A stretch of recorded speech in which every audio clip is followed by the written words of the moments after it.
Cool. Yeah. So this is the one I did for George Lopez Tacos. I just finished that the other day. This Yeah. is the George Lopez? The George Lopez. Yeah. Badass, dude. Thank you for being a pal.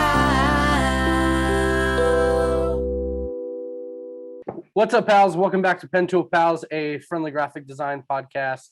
My name is Canvas Cam of Canvas Design Company. And I'm Cole from Cole F Design. Thanks so much for joining us here on week 14. Yeah. Man, how's your week been, dude? My week's been good. I've had a bunch of projects I've just been barreling through. I've kind of used advice from each person we've had on the show so far, taking little bits and pieces. I got really jealous that everyone was turning things around so quick and getting jobs done as fast as they could. And I was just sitting here going, things can be easier. I don't have to overthink everything. And so far, I've been doing pretty good on, turnaround and, not overthinking every single line. And I'm seeing the bigger picture here, Cole. I'm seeing the bigger picture. How was your week? I feel like my week's been good. And I do feel like there's definitely that middle ground when it comes to how much time to spend on per project. Yeah. Getting it to the client, and then also like still putting the whole like effort into the end result, making sure that you're proud of it and getting it out the door. But if you're not having that turnaround and you're getting stuck, like we all do sometimes, sometimes good just to keep pushing through and getting that organization going. But same here, just keeping busy. A couple fun projects in the works. Some really random ones too, which I will probably post on my page soon. Yeah, man, I'm super stoked to have our guest on today. His name is Nick Stewart from Vanguard Design Company. He's also the founder of LogoBloom, a huge reposting account on Instagram. If you're a designer, I'm sure you know about it. So without further ado, Nick Stewart. Yeah. But Nick, thanks so much for joining us, man. Yeah. Yeah, absolutely. Thanks for having me. Yeah, man. It's awesome to, chat with you throughout the years on Instagram and finally get you like face to face on screen time. So it's awesome. You're here joining us today. Thank you. Yeah. Thank you guys so much. Nick, man, how you doing today? I'm doing well. Pretty busy day, but doing well. Got some nice weather out where I live finally. So hell yeah. Enjoying the outdoors a little bit today. So that was good. Hell yeah. Working on any big projects? Yeah, I've got a few right now that I can't like talk about. Yeah. Because of NDAs and stuff. But, yeah, totally. We've said that on here time and time. Plus we have our own going on too. So. Yeah. Yep. Yeah, I'm stoked to share them soon, hopefully. So I'm kind of in the middle right now of those, but gotcha. Yeah. How are you guys? Good, man. Just I was just saying before we started recording that I've had a lot of projects on my plate lately, and getting to talk to other designers and kind of taking pieces of their strategy and stuff. It's motivated me to get work done faster, and my turnaround time, and also even the process has been super chill. And lately I've just been going from one logo or apparel job to the next, and it's been super smooth. And so This week I just started with an old job, new design, old client, and started doing a whole new roster of designs. And I felt so good about everything. And that's rare for me because I'm usually a lot stressed about all of my work all of the time, looking at my workflow and just being scared, but I feel really, really good. So that's how my week's going, man. It's been going chill. Oh, good. I'm a talker, man. So well, that's great for a podcast. Yeah. That's for sure. Hey, Cole, yeah. How's yours? All's good on my end. We were chatting before this too, but I got a couple fun projects. One was super interesting with a client that had approached me, and it's like a club, but the name is super explicit and it's like a very raunchy subject. So Nice. I really didn't think it was gonna like go too well, or I didn't even really. I thought, I sent the proposal. I didn't even think you would go for it, and he was like, "Yeah, sure." I'm like, "All right, let's tackle this head on." And Sweet. so far, he likes it. So Let's it's draw been pretty some fun. boobs. Yeah, Nice, that's nice. exactly it. Well, cool, man. So, where are you based out of?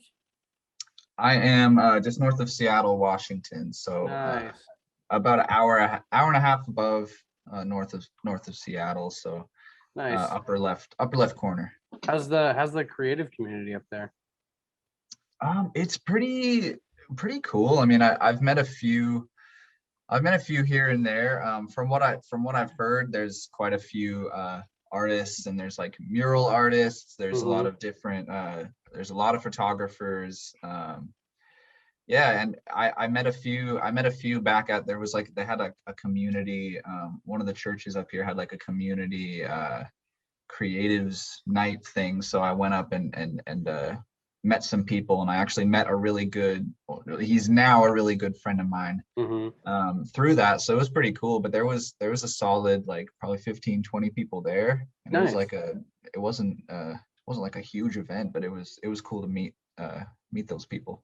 With the design community, like everyone else in the world like doesn't really know who we are, like it's only the design community that like thinks of everyone else in the design community as like way bigger or huge, or like the Beyonce of design world or whatever it may be. So like, Yep. We'll just go around and like meet people that we think like the world of, but then like the rest of the world, it's like, hey, make me a Never heard of that logo, person. Yeah.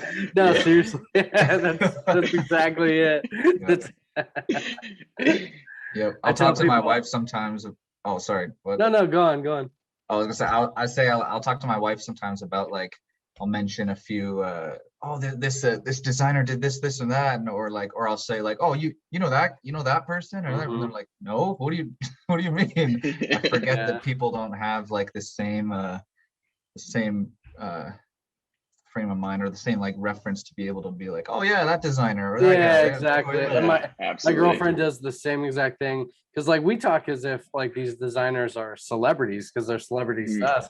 And so I'll be like, oh, Draplin, and she'll be like, who? It's funny how like we care so much that we kind of forget that, this is just our niche, it's just our thing. Nick, I've been following your work for a long time now. I've been a huge fan of everything you've been putting out, and also Thanks, man. a huge fan of LogoBloom, how you've created an awesome platform, being able to share work. So I'd love to hear kind of how you got started and your progress throughout the design world. Yeah. Well, thank you, bro. I appreciate that. Yeah, I've been doing art and design like my whole life. I used to draw and like do a lot of kind of design. I've never really been good at like realistic drawing and stuff. I've always been more on the designy side, but I've been doing that for most of my life. And I think I got to a point when I was in high school and I didn't really know what career path I wanted to go on.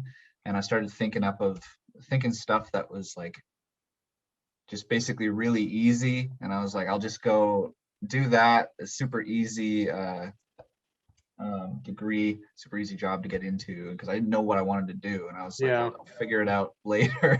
And my family was like, no, you should, like, they were always encouraging me to do something with art. And I was like, I don't know what to do in art. Like, I don't know. And eventually I think we had a few things in high school where they brought in like different examples of like career paths you could go on and stuff. And they had a graphic designer and he was doing stuff like school planner design and Interesting. Definitely like I don't know what you'd call it, like planners and forms, calendars, type of stuff. And I thought that I'm just shocked that they even had a graphic designer at one of those. I swear they like skip over everything. Like it's so underwhelming, like how much like schools will even enforce like their arts programs or whatever. Because I mean, it's really not what makes them any money, but it definitely is what sells sells everything. Yeah. Yeah, exactly. Yeah, and that's looking back on it now too. I was surprised. I was like, oh, that's super weird. I guess super cool. Yeah. Yeah, But, definitely. Planner I was- designs too. I always thought it was kind of strange that like high schools had like graphic design classes, because mine did, and that's where I got started. And I felt like my school was the only high school that had one in at least in my town, because everybody else I had talked to, they're like, you had a graphic design class in high school?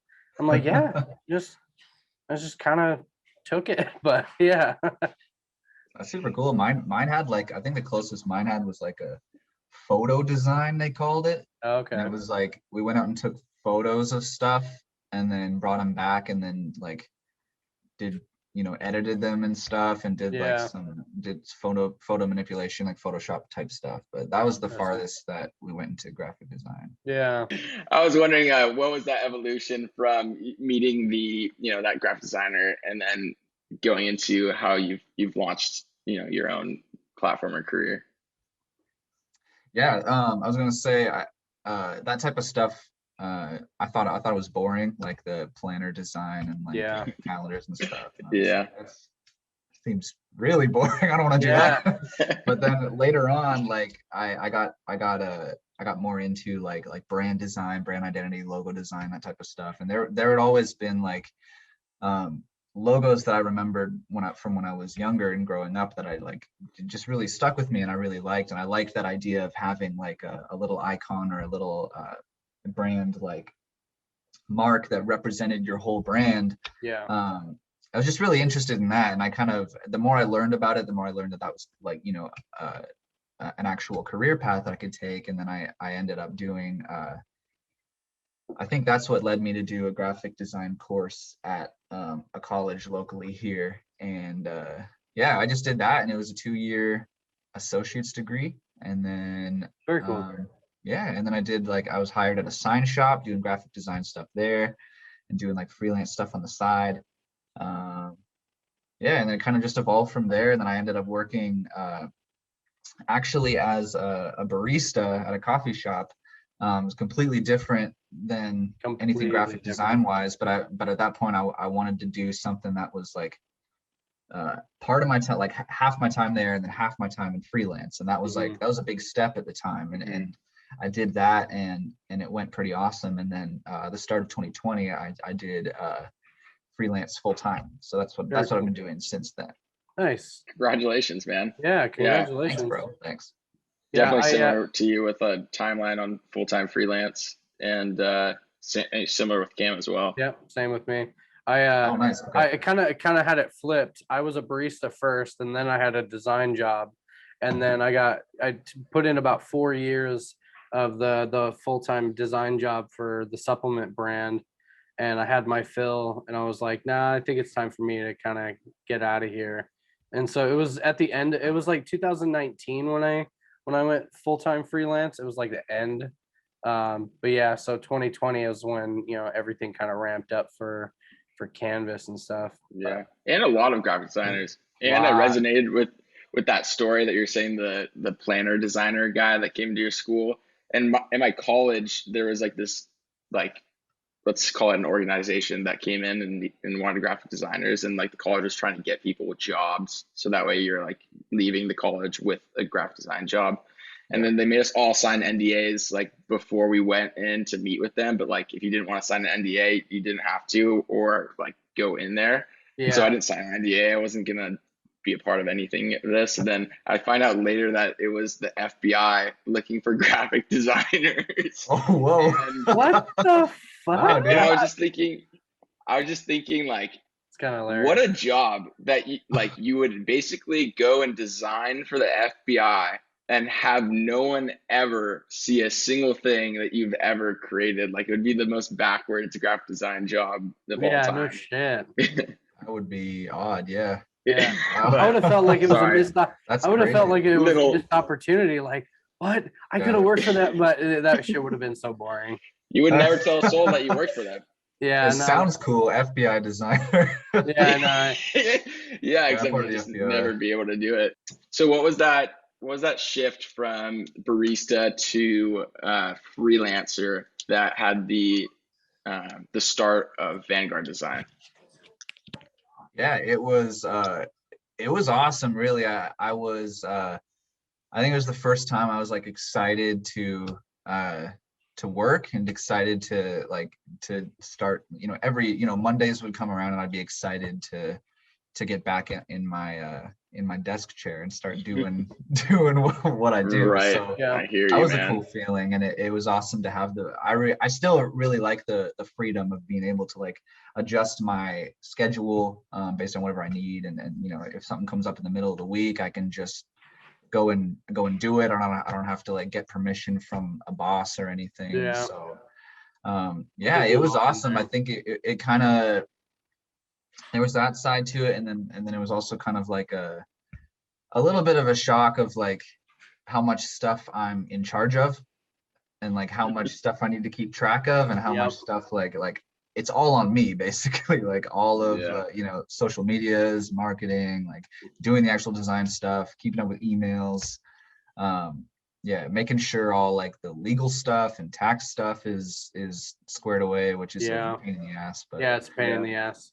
It's funny. Me and Cam were just talking about that section of it all before we got on, and it's a lot, especially for someone who hasn't really been the one to be their own boss like before. Like I haven't before I went full-time freelance. I know that's the same case for a lot of freelancers. And then it's just like the small things you never even thought you had to do is all of a sudden like on your plate, and it takes like that transition period to kind of get accustomed to that workflow and being your own boss, making your own schedules.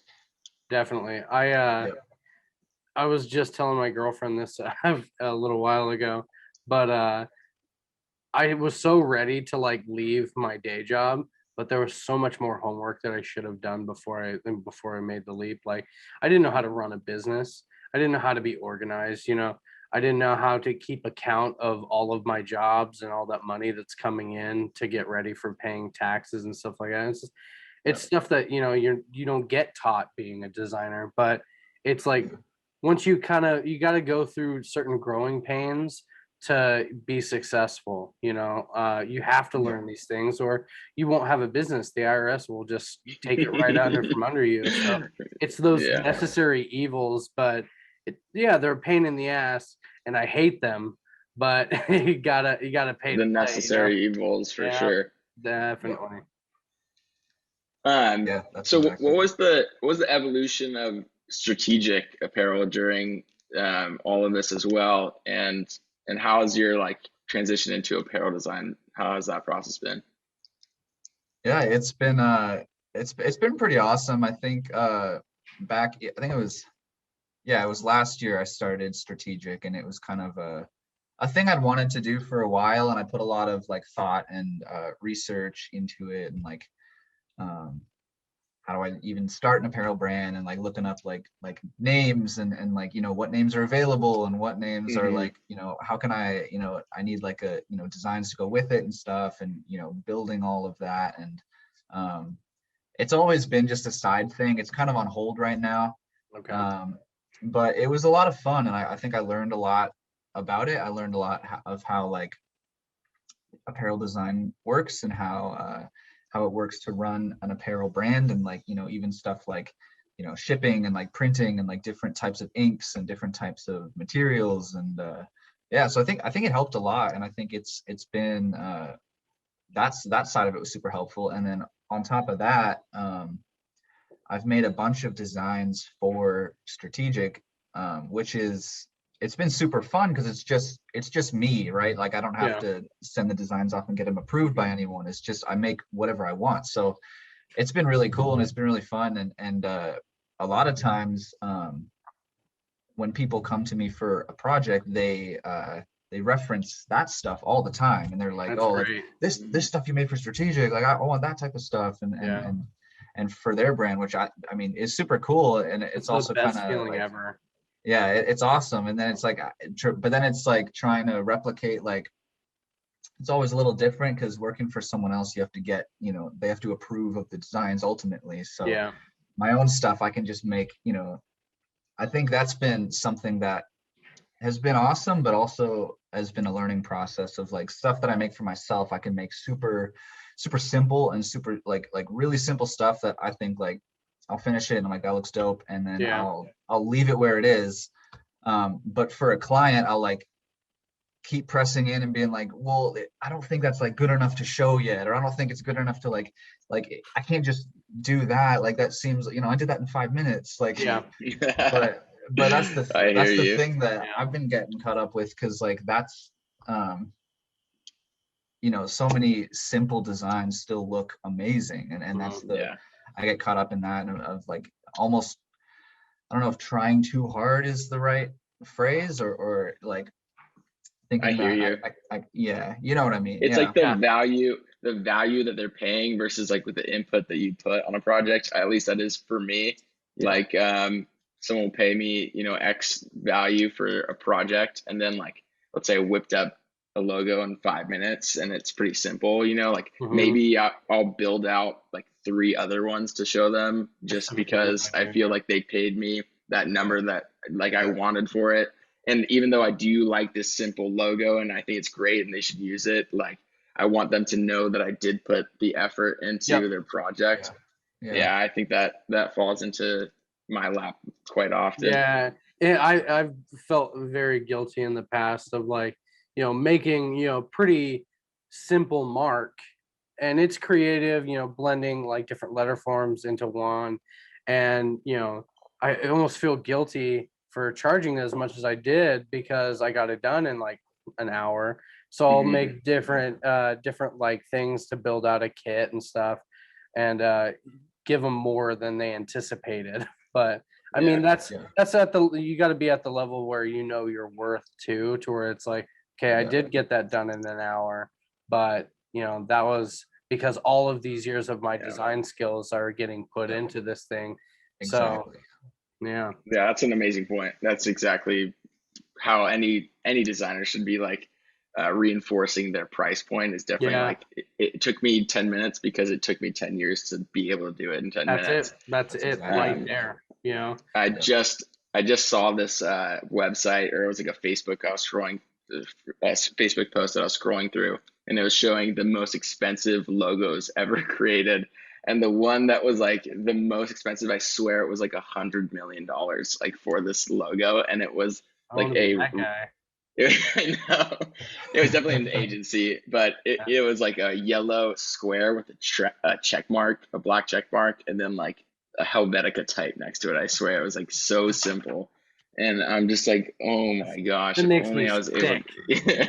I want to throw up on myself right now, like the bum that I am. Maybe give us like 5 more years and we'll be there or something. Yeah, dude, that stuff's crazy to me. That's like how you can I see that stuff all the time, and I'm like, man, that would take me 5 minutes to make. But like it's all like being in the right place at the right time, and like working for a brand like that, and like making something simple, and like it's super simple, but it'll work, and like it works for the brand really well, and then they pay you $100 million. It's also it's that recognition, man. Like those big agencies, they probably have a big name for themselves, and it's like their reputation has been building for years and years, and so it's like they just throw their dick on the table and go, all right, pay me $100 million. Yeah, exactly. Reinforcing your price point from previous projects or portfolio work is obviously like super key when it comes to charging that amount. But I don't know, maybe you guys have been in the situation where you like think that they can pay something, and then you put out like a price point that's probably like 10x or 100x what you would normally charge, just because you think that that's what they're going to pay, and they say yes, and then you do like a little dance in your chair, and then you're like, okay. I know, right? But Nick, dude, it's awesome having you on, man, and hearing your story. And you've been super successful growing the LogoBloom account, and I'd love to hear more about how that got started and your thought process behind that. Yeah, for sure. So I started, I think it was like 2017 or so. It just started as something for fun. It was just like I've seen other pages like it before, and that was, I think, when I was starting my design career too. And I followed a lot of pages like that shared like super cool designs, and it was like a big collection of designs. And I was like, oh, that looks fun. I just like, I was super into, just fresh into Instagram, and I was like, this is cool, following all these designers. And I would always see stuff that I really, really liked, and I would save them and stuff. And I was like, I should just make a page and just like those other pages and like, post them there, and then just have a collection of like designs I think are, the coolest ones I've seen. And then I can, kind of promote those artists too. And so it just started as something for fun. And I just kind of kept on doing it for years, and I was just consistent with it. And it just kind of grew from there. And I ended up doing we did some like design challenges at one point. We did I did a couple giveaways. And then I did it till it was last year, I think like October. And then I was just like, at that point I was just like kind of burnt out on it. And it was like, I had to I took a break. I think it was like 5 or 6 months, and I'm getting back into it now. But oh, great. It was having started it just as something for fun, I was like, if it's at the point where it's not really fun for me anymore, I'm just gonna take a break for now. And it's just it's too much of a chore to like keep up with, keeping up, screenshotting all these designs and having a collection. A lot of work, man. And like looking up, making sure the hashtags are relative still, and like, 'cause those are always changing. And I wanted to ask, like, for anyone watching, like, what would be the biggest advice you have for growing a following like you had have for that account? Is it like you touched on a couple of them? I'll let you keep going. I'd say consistency.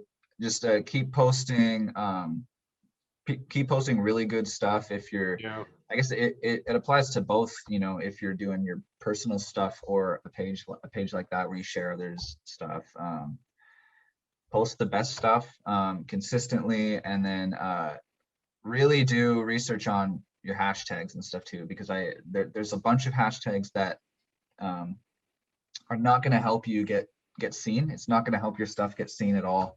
There's even hashtags that seem like they'll be great for that type of stuff, but if you click on them, and you really got to look through like the top posts in that hashtag, and if they're nothing like the stuff that you're posting, your post isn't gonna it's gonna get drowned out. It's not even gonna show up near the top. 100%. So I've always been curious, is there like a place you go to find those hashtags to know what's most relevant, or is that something that you're doing organically, like going from post to post and seeing that top trending hashtag? I have I've kind of done, I guess I'd say, let's say the latter, just going to other pages and seeing what they're using. And over the years, I've got a bunch memorized in my head that I'm just from repetition and knowing that I use in my own posts. So I'll just, I'll check in on those every now and then and be like, what kind of stuff is being, because 6 months down the road, it might be really different content that's being posted on those hashtags. So just kind of staying up to date on them like that, and just making sure that they're still the same type of stuff that you want, that you're going to be sharing, so that yours kind of fits in with, when people go to that hashtag, it makes sense that yours is there, and then they're going to click on it and see it. And just kind of looking around and knowing which ones have been, there's always a few that have always been solid for the last couple of years, and that I've used for the last few years. And sounds like a full-time job. Definitely. It's a lot of work. Well, actually, for LogoBloom, I had like a little app that you can just create, like I just put in a bunch of hashtags, like in text, and you can just copy it from my homepage. I could just slide over and hit copy, and it copies the whole group of 20, 30 of them or whatever, and then I post it in. And that's what I've been doing for that, is I just find a couple different groups, and then I'll change it up here and there, and I'll have 2 or 3 that. But once you find them, it's kind of, you can use those for a while. But very cool. I found this hack on shortcuts for iPhones, at least, where you're able to do like a shortcut key. So I'll do like #1, and it will already input for me my entire list of hashtags, and then you just have to go into the settings and then like make your hashtag list, put it in there, and then like, so instead of every time I do #1, it will pop up as that whole hashtag list. So right, okay.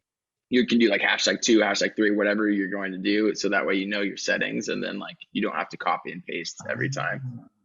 Oh, that cool. makes And sense. you can do that even for your responses. Like, I don't know if you guys have like a standard response when someone messages you about a logo or a t-shirt design or whatever it might be. Then like I just say hey, and then my whole list like comes down, and then I don't have to retype it every time. It's definitely saved a lot of time. And yeah.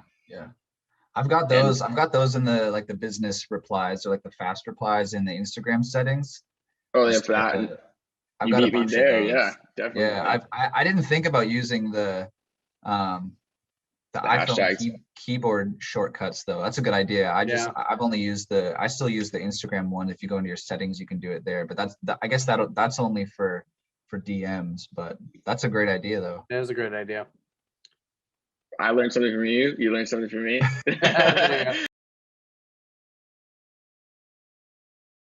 So Nick, do you have any work you want to show us? Stuff you're working on or stuff you've done in the past? Yeah, for sure. Yeah. Do you want me to just screen share? Yeah, we can screen share. Let me. Cool. Yeah. So this is one I did for George Lopez Tacos. I just finished that the other day. No shit. Way. Yeah. The George Lopez? The George Lopez. Yeah. Badass, dude. Yeah. So I just finished. I figured I'd share this. This is what I posted about last on my page. Cool. Yeah, we just finished this the other day. It was super fun. Yeah, I just did basically. George worked with an agency to set up his new taco brand, and they did like the website, socials, marketing, and stuff like that. And they reached out to me, I think on Dribble, and just wanted me to just tackle the word mark, just the logo itself. Super nice. Hell yeah. So yeah. That's awesome. So yeah, I've got a bunch of colors here and little. This is my brand new website I'm working on with my my homies who do web design. Very clean. It's gonna be dope. They crushed it. So you guys are getting the first little sneak peek here. Hell yeah, we're honestly. I just took I took 3 mental notes like as I saw this immediately. One, I was like, it's. I don't know why I haven't even thought about it, but to have the call to action to get a quote and like on your top right is so necessary. I don't have that right now, but I don't know why I don't. That's very straightforward. It looks so clean. Yeah, it does. I have a contact me page, but I'm definitely gonna work on that. And your Van Co lockup in the top middle, so nice. Oh, thank you, bro. Yeah. Thank you. I appreciate it. Anyway, so what was this process like when you were working through development of the logo? Did you talk directly to George, or was there like a team that he had with the vision? Did you come up with the vision? Yeah, they have a team. They have a design team there at the agency, and they came up with the kind of the vision and the direction for the brand and for what they wanted. Basically, they sent me like a PDF. It was super awesome, like a breakdown of what they wanted to do, kind of the target audience, the like the brand voice and positioning and stuff. And then they sent me 3 different examples of or 3 different collections of like styles that we could go in. And there was they wanted to go in, I believe one of them was like an LA kind of like almost like a badass like gangster vibe a little bit, and then another one was like a more of a traditional Spanish like art style. They kind of sent me 3 different ones, and then the third one was like a fresh kind of like a culinary type aesthetic. So yeah, so we worked through a bunch of, I think I ended up sending them like I want to say 3 or 4 different concepts, and then they sent them. I didn't get to talk to George directly, but they sent them to him, and this is the one he liked the most. So then we just kind of went from there, and this is the one I liked the most also. So that was a thumbs up. Yeah. I love how you have it laid out on your website. I mean, this looks that's super cool. Oh, thanks, amazing. man. That wasn't my idea. That was them. But I love it too. It's awesome. Yeah. But of course, you know, it is your work that's making it look so good. So kudos to you as well. Mhm. Thanks. And it's awesome to see how, you know, the logo looks by itself in a pattern. You have additional elements here. You have a circle lockup. I like how you have the three splashes, like also entering into some of your secondary elements. That's what I was gonna say too. It looks really That good. lockup with George in the left right there is so That's so perfect. Thanks, That's man. so Thanks. perfect. Thank you. Really, Yeah. really nice portfolio piece. Yeah, that's great. Thank you, guys. Thank you. Yeah, this one was really cool. This was a lot of fun, and yeah, it was really awesome. I think definitely one of my like top projects I've done so far. So yeah, it was really cool to. It was also cool just to focus on like, I do bundles a lot where I'll do like a brand logo and then I'll do like a collection of like 3 to 5 like alternate designs they can use on apparel, or you can use stickers or whatever they want. But it was cool to just focus on the brand logo and just like make that the main thing, and I kind of can pour all of my focus into that. Totally. Yeah, and it was super cool. And then we got to do these little animal icons here that kind of match I wrote about it a little bit here. I don't know if you can I read was it, reading but that earlier. made I do really like how you use in my head I was thinking flares, but I totally like how you used each like flare or drip or whatever these in things? each in the animals. It's taking it's making it brandable. If it was only on the logo type, you know, like it's easily forgettable. But because you use that little character element and put it into the animals and into the icons, you just made it to where you can put it on patterns and all that stuff, to where that alone is more rememberable. Yeah, completely agree, Cam. It's fantastic. Yeah, thanks. Yeah, I appreciate it. Yeah, so that's that one. Cool. What else I got? I did that one recently. This is another one I did for a barber shop. Very cool. In Utah. This was super recent too. I think this was last month, and we've been working on some other like smaller stuff for his brand too. But yeah, we did main logo, which is just like the crest, and you know, DGSC, which is Dapper Gents Social Club. That's super clever.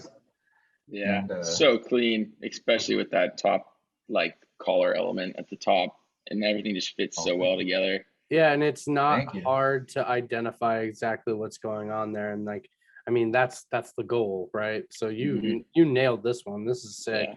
Well, thank you. This one was kind of funny because I started with the scissors, and I did the D and G on the sides and the SC, and then I kind of just built that, and I was like, okay, what can go on top? And then like this, because there was an empty space up there where there wasn't any letters or anything. And I think maybe I tried at one point. I think I did like the S up here and the C at the bottom, and it just didn't really look right. And I don't really know how I ended up with the tuxedo look there. It just kind of happened at one point, and I got there and I was like, oh, what? Yeah. Like, I'm really glad you did. Design. Yeah, it just surprised me. It just kind of showed up, and I was like, oh, sweet, that works.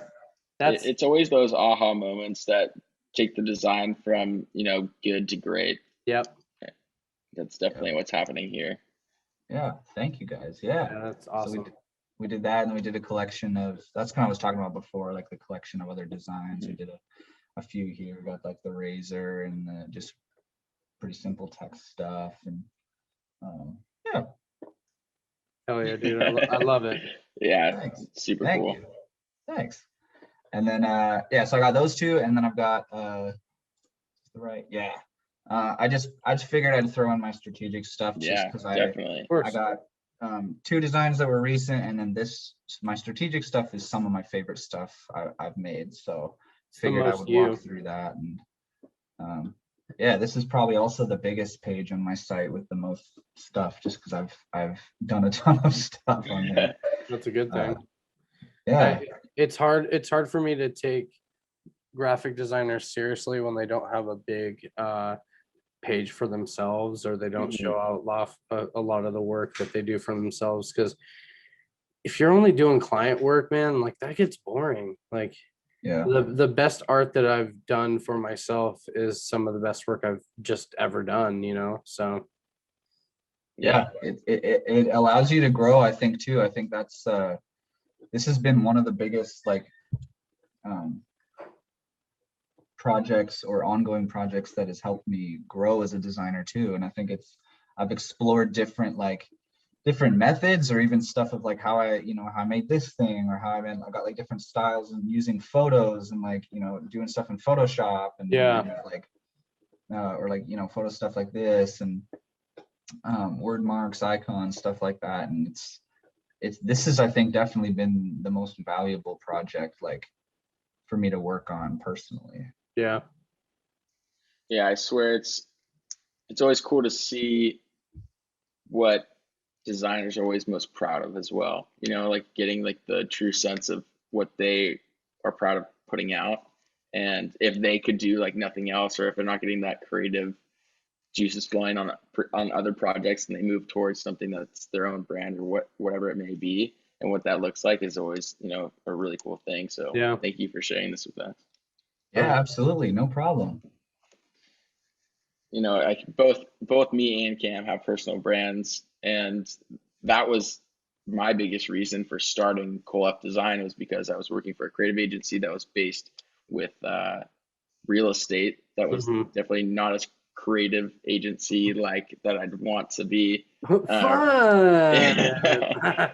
Exactly. And so, starting something and just putting out work that you want to get back has always been something that we continue to say on Pentool Pals. And so knowing that happens all the time, and having anyone watching this who isn't putting out work that they're necessarily stoked on, and now seeing something like what you're showing here may spark their creative vibes to start doing something that they're stoked on as well. Totally.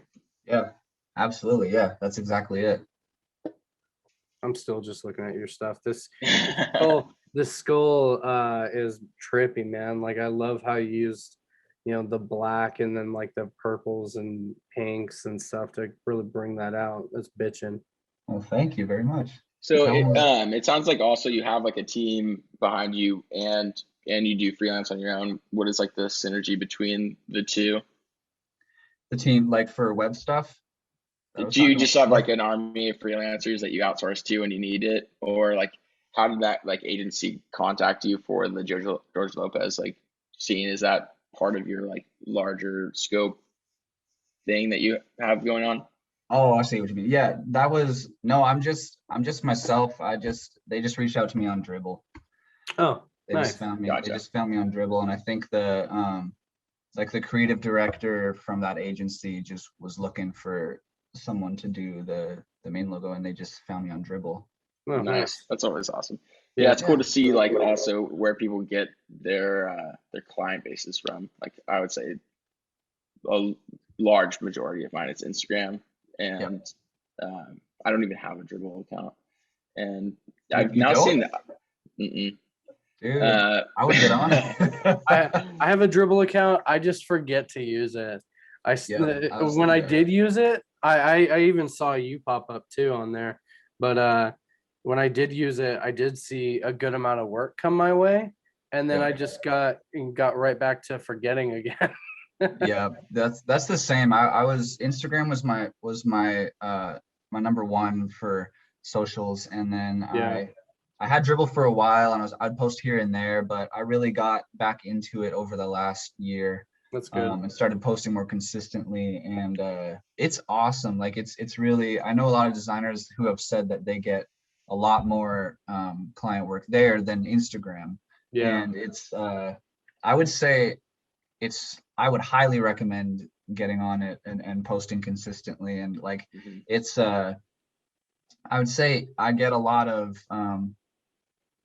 inquiries through Instagram, but not all of them are high quality. Dribbble, in my experience, you get a little, I would say not as many, but higher quality when they do reach out to you. At least that's what I've found, and that's what I've heard too. You know, yeah, and Dribble is like, it's specifically for design and artists. So people going on there are like, they're looking for designers and artists, whereas Instagram, everyone's on there. So it's, you know, you can get, you know, like, you know, 15-year-olds starting a clothing brand, and they have a $20 budget, you know, so it's like Dribble's awesome. I hear you. No, it's good to know. And like on top of that, I've never really liked having all of my eggs into one basket on Instagram. Like I feel like one day it just disappears, and then I have no more business and years dialed into it. Like I would love to be able to have some sort of backup and know that I can fall on Dribble or whatever platform. So it's really great advice. Cole, you have a website. You're fine. I have not gotten one piece of business from my website. Really? Oh, really? Yeah. Oh, not one. I'm definitely doing something wrong. There's I wouldn't say you're doing anything wrong. No, like I don't think that I've properly what's it called? Where you do the Google meta tags and whatever, so that you're like showing up first on like the Google SEO, that's the word, that's the term. I've definitely not done that properly, which sounds like I'm going to call you after this, Nick, and your chief team of web designers. So no, it's cool to hear for sure. Yeah, for sure. Well, super epic having you on and sharing, you know, a bit of your stuff and your story. Before we end here, is there anything you want to end on and bookmark? Plug yourself, baby. I guess I just say thank you guys for doing this. It's been awesome, and it's I love being on stuff like this and meeting other designers and talking about design stuff, and I appreciate it a lot. Thank you guys for having me on. Well, before, where can they find you? Vanguard Design Co on IG. I think Dribble is the same if you search Vanguard Design Co or Nick Stewart. Find me there, and I'm on LinkedIn, I'm on Twitter, I'm on a bunch of stuff. But well, Nick, thank you for being a pal, and everyone watching, thank you guys for watching. Hit up Nick on his Instagram. Be sure to like this video, share it, go over to our YouTube channel. It'd be much appreciated. We do offer this episode on both platforms, but going over to YouTube is very helpful for us as well. So here to hear. All right. All right. Thank you for being a pal.